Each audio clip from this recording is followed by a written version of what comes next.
Hi, everyone. This is Pastor Mark. Welcome to a message of hope. I'd like to share with you a little faith tonight. I think as we entered the 10th week of this COVID, we really need to have faith here. As we get back to church, get back to our quote normal lives, it's time to have a little faith in the Lord and keep Him close. I'm reminded of Hebrews chapter 11. Verse 1 says, "Now faith is being sure of what we hope for." What do you hope for? Are you sure of it? We're certain of what we do not see.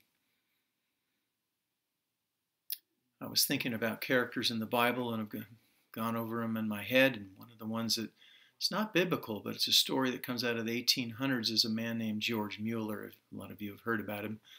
But he was a very, very special man, and I would say he was a man of faith beyond anyone I'd seen during the time.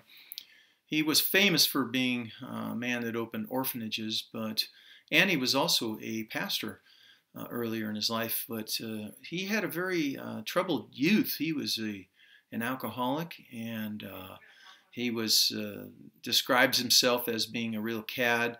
That even when his mom was dying, he was sitting on the back porch at 10 years old, playing cards, drinking, and gambling, and it was really tough for him.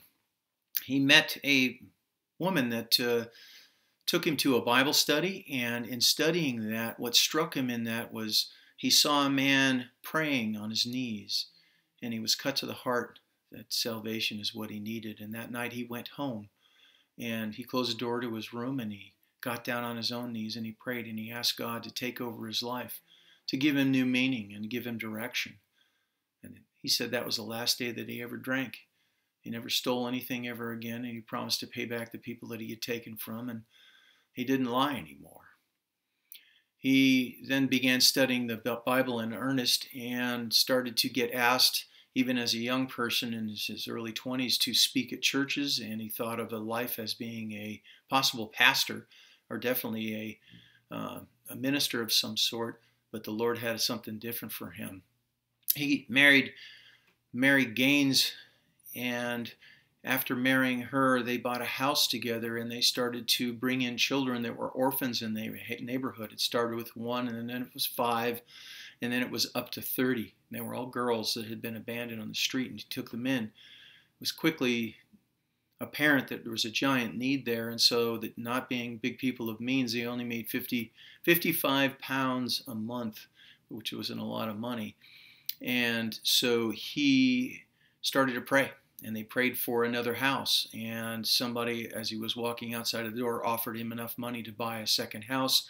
And so that happened 5 times. They ended up buying 5 different houses on the outskirts of town, and it quickly went to 20, 30, 70, and then all of a sudden they're adopting young men, little boys, and then babies, and then hiring people to be able to take care of them. All along the way, the faith. He never borrowed money. He never asked anybody for money. He never went into debt. It was always prayer first. And as he prayed, his faith was increased as each one of the houses was paid for. 5 homes. There were $100,000 to build all 5 of those homes. And it was completely paid for by donors. There's a famous story of him that he gets one of his... they filled the houses up to 1,700 orphans. 1,700.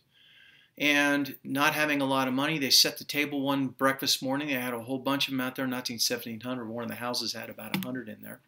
And as they're setting the table and putting out the forks and the knives and the plates, they're looking around. There's no food. And George Mueller has them all bow their heads, and they pray, and they thank God for the breakfast.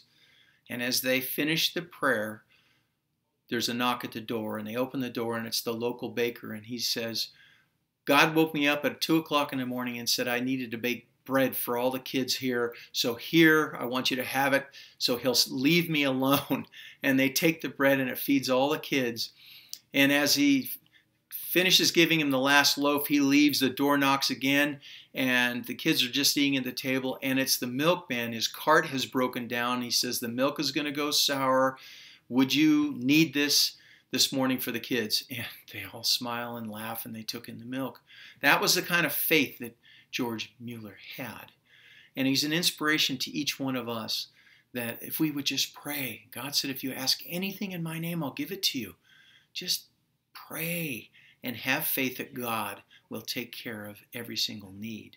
As we go back to our lives, remember to be kind to people, wearing masks, not wearing masks, you not wearing masks, you wearing a mask, whatever. And be prayerful that you be protected and guided during this time. God bless you. Take care. It's Pastor Mark signing out.